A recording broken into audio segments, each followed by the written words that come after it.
செய்திகள் தொடர்கின்றன.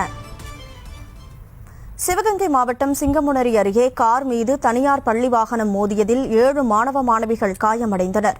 இதுகுறித்த கூடுதல் தகவல்களை செய்தியாளர் அப்துல் சலாம் வழங்க கேட்கலாம். வணக்கம் அப்துல் சலாம், என்ன நடந்தது? நிச்சயமாக கனிமொழி. சிவகங்கை மாவட்டம் சிங்கமுனரி தாலுகா எஸ்புதூர் ஒன்றியம் முசுண்டப்பட்டி, திருமலைக்குடி, குளத்துப்பட்டி உள்ளிட்ட பகுதிகளைச் சேர்ந்த பள்ளி மாணவிகள் தனியார் பள்ளி டாடா ஏஸ் வாகனம் மூலம் பள்ளிக்கு செல்வது வழக்கம் போல் இன்று காலை முசுண்டப்பட்டியிலிருந்து திருச்சி மாவட்டம் துவரங்குறிச்சி அருகே புல்லுப்பட்டி தனியார் பள்ளிக்கு மாணவிகளை அழைத்து செல்லும் பொழுது திருமலைக்குடி அருகே வளைவான பகுதியில் சென்ற போது ஓட்டுநர் கட்டுப்பாட்டை இழந்த பள்ளி மாணவிகளை ஏற்றிச் சென்ற வாகனம் கார் மீது மோதி விபத்துக்குள்ளானது. விபத்தில் பள்ளி மாணவிகளை ஏற்றிச் சென்ற வாகன ஓட்டுநர் செல்வராஜ் பலத்த காயமடைந்தார். அதில் பயணம் செய்த 7 மாணவிகள் சிறு காயங்களுடன் உயிர் தப்பியுள்ளனர்.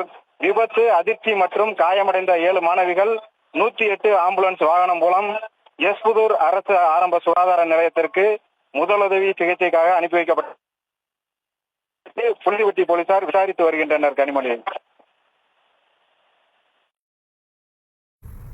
தகவல்களுக்கு நன்றி அப்துல் சலாம்.